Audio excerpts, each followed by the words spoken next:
Welcome to Uncommon Knowledge. I'm Peter Robinson. A journalist and author, Daniel Hannan has since 1999, correct me if I make a mistake here, been a British member of the European Parliament. He first came to wide notice here in the United States when he made a speech on the floor of the European Parliament, addressing the then Prime Minister of Great Britain, Gordon Brown. I'll quote you, or you probably have this all but memorized. "You cannot spend your way out of recession," he said to the Prime Minister. "And when you repeat in that wooden and perfunctory way that we are well placed to weather the storm, I have to tell you, you sound like a Brezhnev-era apparatchik giving the party line." Mr. Hannan has just published a new book, The New Road to Serfdom, A Letter of Warning to America. Daniel Hannan, welcome. Thank you. Segment 1, What Makes America Different? When you were 18, you write in this book, you and some friends took a trip to the United States. Let me quote you. "We kept finding the same character traits: enthusiasm, artlessness, impatience, optimism. Only much later did it occur to me that these are not innate characteristics." Explain.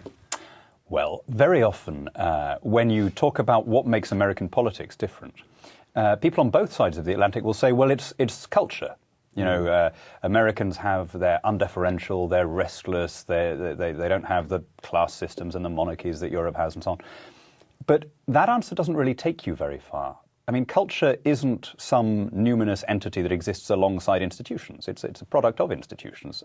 There are reasons why there is a Tea Party here and there isn't a Tea Party in Europe. And if you break it down, what's happening in the US that's different? It's the single biggest factor actually is open primaries. There's a Tea Party here because people think that there's a purpose to it. Mm-hmm. My constituents, what you mean by open primaries? In most of Europe, in most of the democratic world, in fact everywhere really other than the US, candidates are chosen by their parties and are then presented to the electorate, right. Which means in effect that they're chosen by the party leader and his clique. And this allows the political parties to exclude big mainstream currents of public opinion from the legislature. Now, all of the evidence I have is that people in Britain and people in Europe dislike the level of taxation just as much as Americans do. In fact, they've got a lot more to complain about in terms of the overall level of tax. So the reason there is a Tea Party here is not because of some perverse American characteristic of being anti-tax. It's that people think that they can do something about it through the ballot box. And that is an incredibly precious thing you have. Very few of my American friends realize how unusual it is, how unique you are, and how blessed you are in having this system of being able to select your own candidates. Open primaries, referendums, initiative procedures, recall votes, the dispersal of power, states' rights, all of these things are modern incarnations of the old constitutional ideal of the dispersal of power, and it's worked. It's done what it was meant to do. It's done what the founders intended, which is to keep your government small. So in this country, there are just many more ways in which ordinary citizens just a small group of ordinary citizens can find a place to take a stand and have a voice. Much harder to do in Europe. So the institutions are what impress you most. Correct.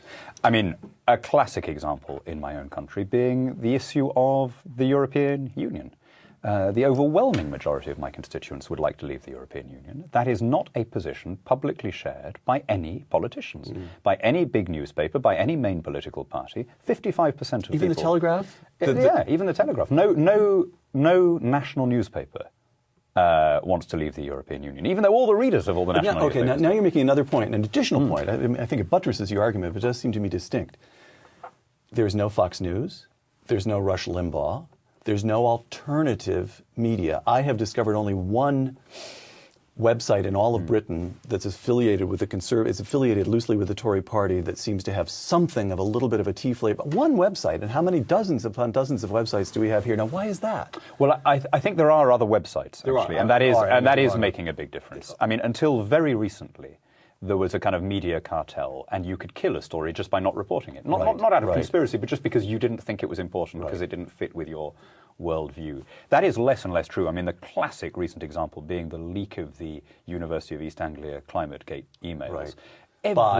Well, there was a Telegraph blogger called James Dellingpole who carried on harping on and on day after day about this story. And he had this great technique, which is to say, this is what the Times environment correspondent thinks is the top story today. This is what the Independent thinks is the top story. Right. When are they finally going to cover this? And in the end, they had to. Now, 10 years ago, even 5 years ago, that wouldn't have happened. And, there was the disintermediation of the message, if you like, is, I think, of great value to free marketeers and conservatives generally, because it was by and large the soft left who had and still have the control of the old broadcast media. But it's also just a good thing for the truth. I mean, it's out of this clashing din of competing interpretations that we get the facts. I'm struck by how many American liberals, you write in The New Road to Serfdom, now seem to see their country through European eyes, close quote. And this is subtitled A Letter of Warning to America. So give me in a sentence or two why that strikes you as perilous. I mean, yeah, you meet a lot of these Americans in Europe, I suppose, understandably. Oh, we never voted for Bush. Oh, we're not like you think. We're terrible. We wish we had more of what you have. I come back to, you don't appreciate, well, not all of you, most of my American friends, quite understandably, take for granted what's familiar. And it's very rare to meet Americans who are appreciative of how extraordinary is the constitutional inheritance of this country, how successful the founders were in dispersing and democratizing power and constraining the state by doing that. What's happening now, it seems to me, the direction being pursued by this administration amounts to a comprehensive policy of Europeanization. European healthcare, right. European welfare, European climate targets, European disarmament. And if you make your country more like the rest of the world, less American, you will serve to make it less independent, less prosperous, less free. And that's our problem as well as yours. The world has benefited from a strong and engaged United States. Segment 2. Let's take a few of those topics you mentioned. Quoting again, the economy, The New Road to Serfdom. Quote, here is Europe's economic tragedy. It suffers no worse than the United States during recessions, but it fails to recover to the same extent during the intervening upswings. So why not? Why is there less dynamism in the European economy?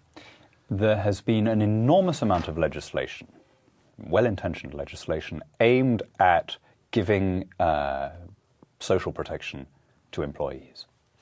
And it's now reached the stage in a lot of countries where it just isn't worth your while to hire people, because once you've done that, you won't be able to get rid of them. You become very nervous about taking people on in the good times because you know that you won't be able to get them off your books if things go bad. And this has led to a measure of structural unemployment, which historically has been much higher than that in the US. It's striking that unemployment in this country has just reached European levels at the same time that your government has expanded, you've started regulating the private sector, telling people how much they're allowed to be paid and so on. There's a connection between those two things. In the short term, you can have the paternity leave, the vacations, but in the long term, the money runs out. Well, okay, so let me try that. First couple of decades after the Second World War, you look at the statistics in Western Europe and the United States, and people work about the same number of hours each year. Right. And then about beginning in the 1970s, Europeans begin passing legislation, shortening the work week, lengthening vacations, and so forth. And Americans, amazingly enough, start working even more hours per year. So the figures diverge. Now, the argument would be, by the 1970s, the Europeans had recovered from the ravages of the Second World War, and then some, achieving the highest living standard their continent, or indeed mankind, had ever experienced. Well, life is nice in Paris. Why not stroll down the Champs-Élysées? Why not shorten your work week and take more vacation? Right. Or in Britain, why not have a little more time to fly down to the Costa del Sol? That's sane.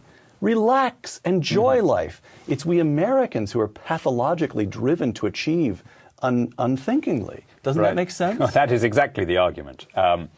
And what you're missing is what's inside. I mean, going back to your strutting boulevardier in Paris. I mean, outwardly he's beautifully turned out with his waistcoat and his silver-topped cane.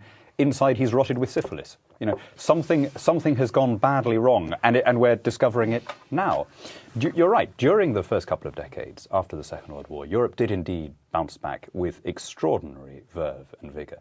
Partly because it was coming back from an artificial low. Mm-hmm. I mean, the war had degraded infrastructure, but had not wiped out an industrious and educated workforce. Partly because there was migration for the first time, huge movement of people from the Mediterranean to Northern Europe. And partly, which we shouldn't underestimate, because they were getting a massive external stimulus in the form of US subsidy. The Marshall Plan... I might also add the Germans under Erhard the Wirtschaftswunder, they embraced free markets. They embraced free markets, but I mean, but I wouldn't. De Gaulle that placed a limit on what De Gaulle could do. But here's the thing: you see, they. I mean, first of all, just to stress the Marshall Aid point, we're talking serious money. I mean, $13 billion between 1948 and 1952. When $1 billion was real money. When exactly $1 billion here, $1 billion there. Plus, even more valuable, the security guarantee, which meant that money that would have otherwise had to go on defence was being freed up for other things. Now, of course, human nature being what it is, the leaders of Europe, round about the 60s and early 70s, didn't say, well, of course we've grown because of the artificial low and because of the American assistance. What they said, understandably, was, oh, we've grown because we have found this fantastic, brilliant model, which is kind of between socialism and capitalism, the mixed market economy, the tripartite negotiations of government and labour unions and employers. And as I say, in the short term, what's not to like? But there comes a point when you realise that you've been funding this on credit, that you've been depending on external assistance, and that your productivity has fallen further and further behind until you've got to the stage that we've now reached, where it takes 4 Germans to work the same hours as 3 Americans. Mm-hmm. And that, in the long term, is just not sustainable. Europe, now that it's in a globalized economy, competing against China and India and indeed North America, finds that it is shrinking precipitately. In the 1970s, in 1974, Europe accounted for 36%, or Western Europe, for 36% of world GDP. Today, it's 25%. 10 years from now, it'll be 15%. I mean, that is an extraordinary decline over a period when the US share of world GDP has remained pretty steady, around about 26%. So there was always going to be a reckoning, and I'm afraid that reckoning has come now. Healthcare, the new road to serfdom. Once politicians assume responsibility for healthcare, they find that they have made an almost irreversible, emphasis for my purposes on that word, irreversible decision. Why is that irreversible? Because you are responsible for everybody lying on a trolley in a hospital corridor for want of a bed.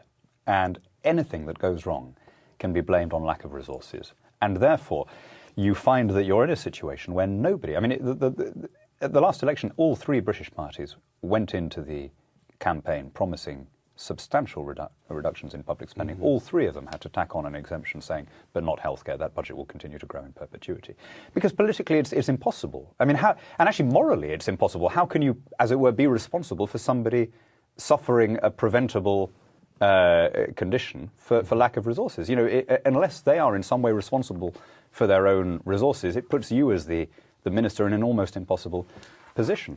And I've always found it striking that even Mrs. Thatcher is the way to put this one, even Mrs. Thatcher, who sold off the council houses and privatized one industry after another and broke the unions in the coal strikes, never touched the National Health Service.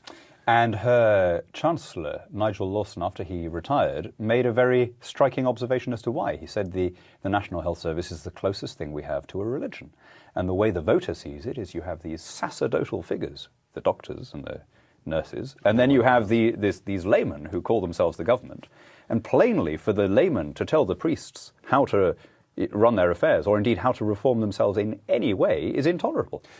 Also in Don't Copy Europe, the family. Again, I quote, the new road to serfdom.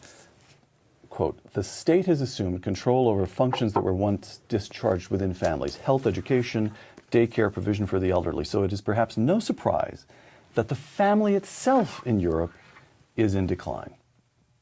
Explain that one. Very few babies.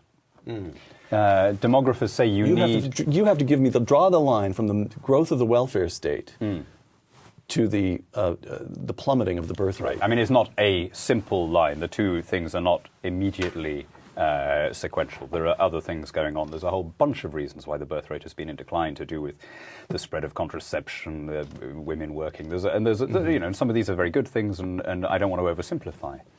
It is striking, nonetheless, that the first generation raised with cradle-to-grave welfare, the first generation to be excused the traditional responsibilities of adulthood, was the first one also to give up on parenthood.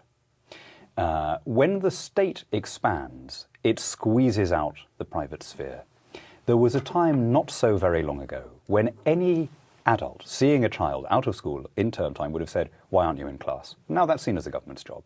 There was a time not so very long ago when we all had to look out for our elderly neighbours and make sure they were collecting their milk every morning. That is now seen as social services. The real problem with the growth of welfareism is not that it retards economic growth, although it does. I mean, of course, it makes the economy grow more slowly, that's true. But in a way, that is the least of our problems. The real malignancy is the way it frays the bonds that used to tie society together. It makes us less virtuous as individual citizens, and it infantilizes us. It makes us less likely to take on our responsibilities.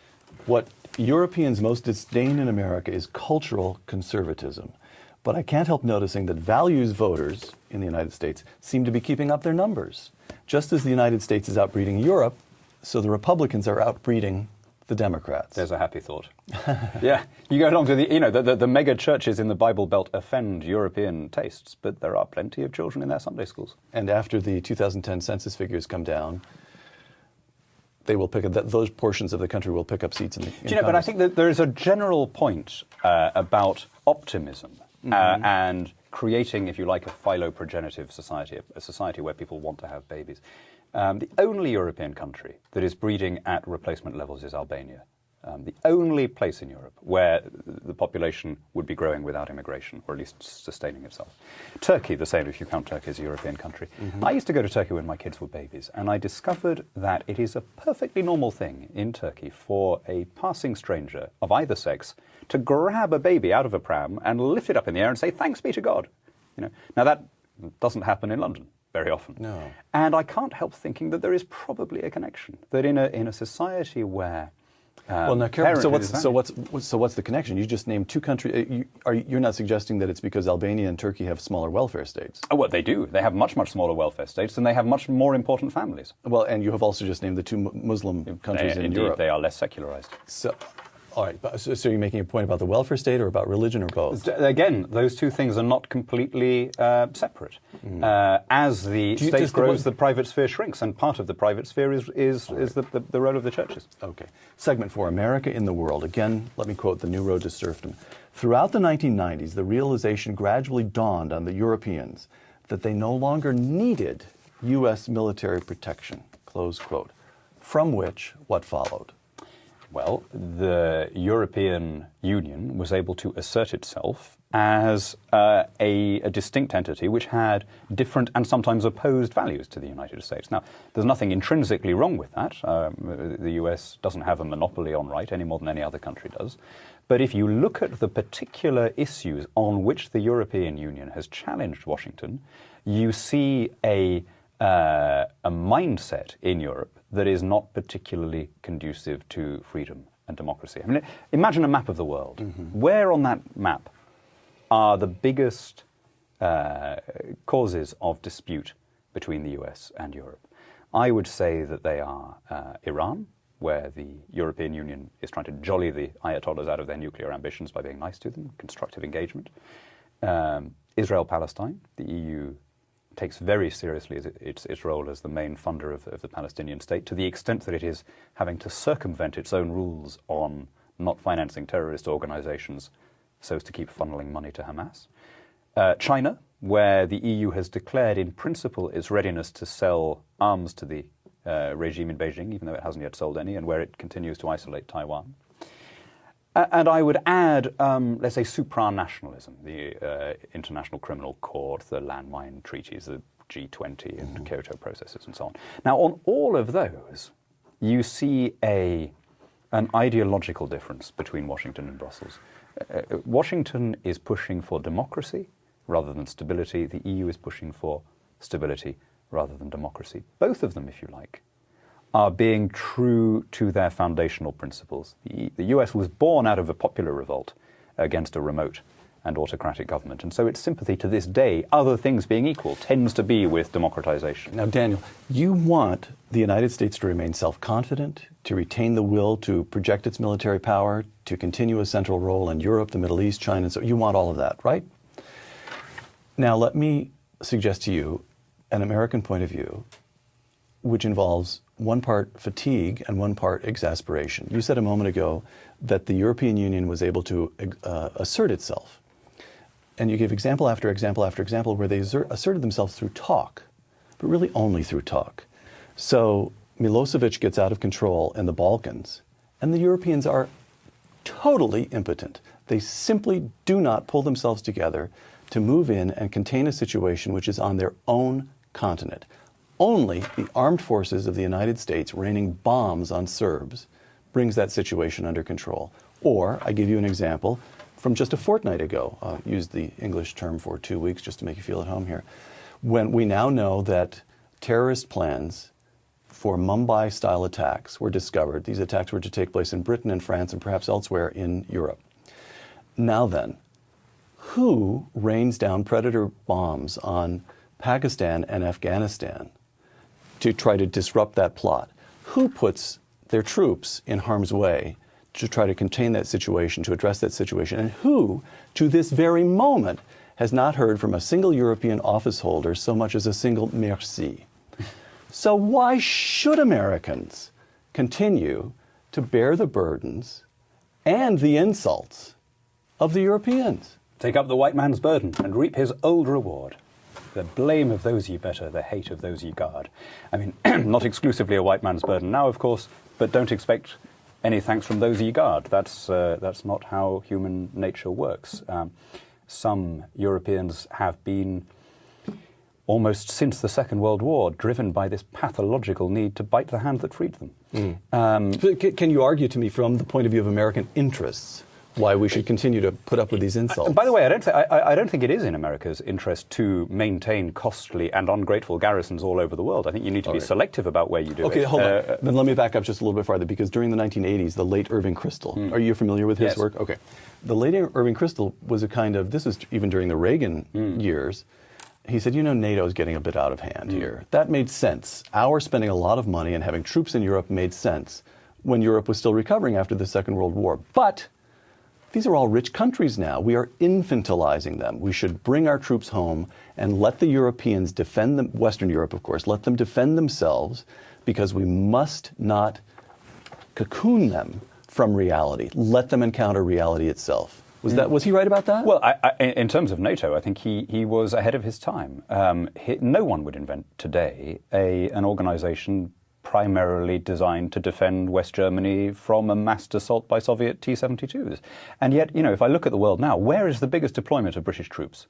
Massively the largest overseas garrison is not Iraq or Afghanistan. We have 22,000 soldiers in West Germany. And we have 50,000. Right. So why? Because no bureaucracy ever volunteers to disband itself. I'll put the argument to you and then let you address it, let you answer it. The argument runs as follows. The United States is now in about the same position that Britain was in the middle of the last century, right? So China's rising, India's rising. We concede our place as the superpower gracefully or with ill grace, but cede it we must. And do you want to know why that's an appealing argument to the people who have to burden the responsibilities of being the superpower? Because you look at George Bush, who did the best he could, discharging the responsibilities of the United States as an international enforcer of peace and proponent of democracy, and the man is reviled. And the man in Britain who stood up for him, Tony Blair, is covered in spittle at this stage in his career. Not solely because of that. No. Well, I mean, there were loads of reasons for people to be spitting at him. Yes, but that. Well, you're British, so I won't argue with you. But as best I can tell, that is certainly the signal reason that he went into Iraq. That's why he was reviled on the left. There are loads of reasons why he's reviled by conservatives. Completely different and correct reasons to revile him on the right, but that's a separate program. And now we have Barack Obama looking for. Read that Bob Woodward book. He's trying to find his way here. Yeah. And what he senses is a political reality that if he commits himself to Afghanistan, his own party will be against him. And furthermore, the great mass of the American people are just tired of it all. So why shouldn't the United States look at Britain and say, you know, they actually had pretty good lives once they laid down their empire. They go off to the city, they make a lot of money, they lead quite interesting culture, but it's not a bad life to be number 2 or number 3 instead of number 1. What's wrong with that argument? Well, I mean, I don't think that it always needs to be the US who goes in. I think you can afford to be a little bit more picky about this. And there is a downside, definitely, to running an expensive foreign policy. There is a downside in terms of expense, and there is a downside in terms of domestic freedom. There is a contradiction in Russell Kirk's phrase between an American republic and an American empire. That said, I'm glad you got the big calls right. I mean, I think the world is a happier place because the United States played its part in defeating fascism and defeating the Soviet tyranny.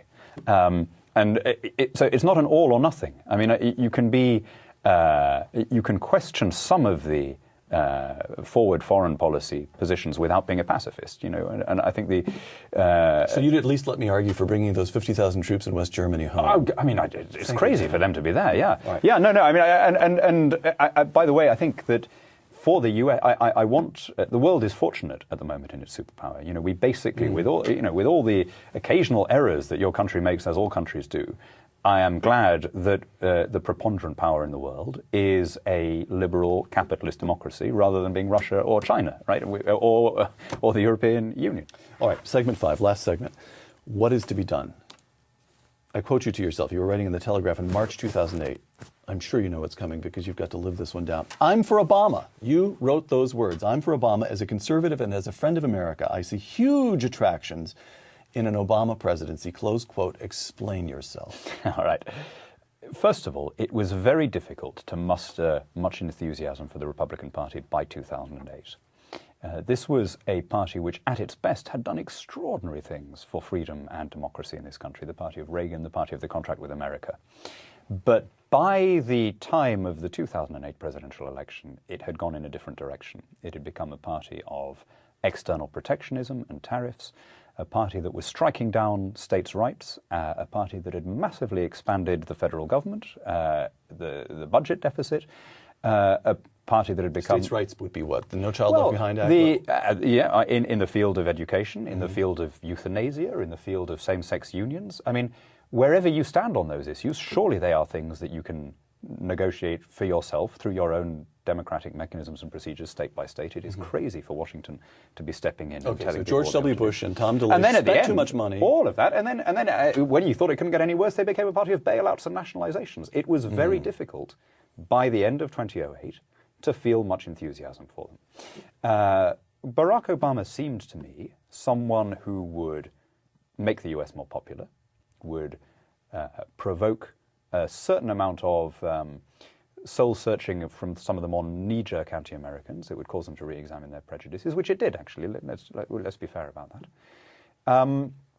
I had no idea then that the federal state would be 30% bigger now than it was then. I was about to say, you've set me up to feel merciful, but you still have to make your confession. He campaigned, it seems an eternity ago, on a promise of tax cuts. To put it as neutrally as possible, that isn't what's happened. So when did you recognize that that there was this was not going the way you had hoped or expected? He was dealt a bad hand with the financial crisis, but he did not play it as I had hoped he would. He'd set himself up as a bipartisan figure. He came to national attention in the first place with that speech about not slicing and dicing and having red states and blue states.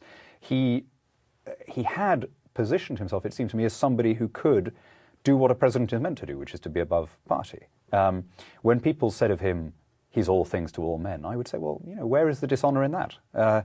The phrase comes from, as you know, from 1 Corinthians. Paul says, I'll come as a Jew to the Jew, as a Greek to the Greeks. That's what a president's meant to do. I excuse you, but only on grounds of youth, Daniel. You've made your one mistake that Americans will permit you. Now, to prevent the Europeanization of America, you have to identify the reasons for it, right?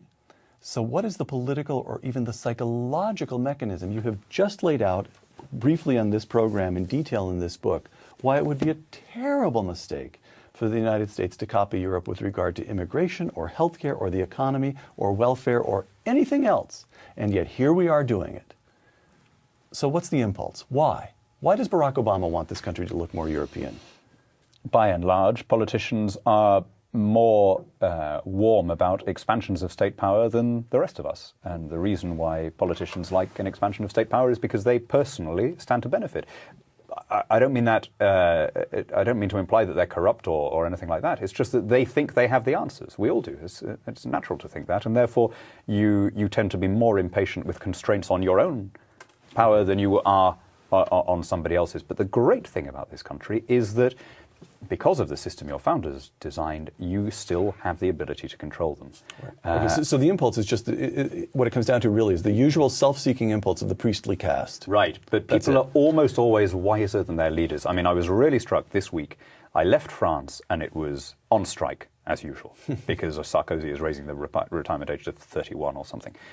And people were marching with banners saying, let's block the economy and strike till you retire, right? Which is not going to be very long under the current system. And then you arrive here, and there are crowds on the street with banners saying, don't tread on me, taxed enough already, who is John Galt? You know, guess which country is growing faster? God bless America. So, in the new road to serfdom, you're right. Let me close with a heartfelt imprecation. Honor the genius of your founders, preserve the freedom of your nation. To whom do you address that? Republican leaders, Rush Limbaugh listeners, Sarah Palin? Whom? Just what segment? Who do you expect to be able to stand up and change things? This is addressed to everybody. Hayek addressed the original road to serfdom famously to socialists in all parties. He had also perceived the way in which political leaders tend to be keener on the centralization of power than the rest of us.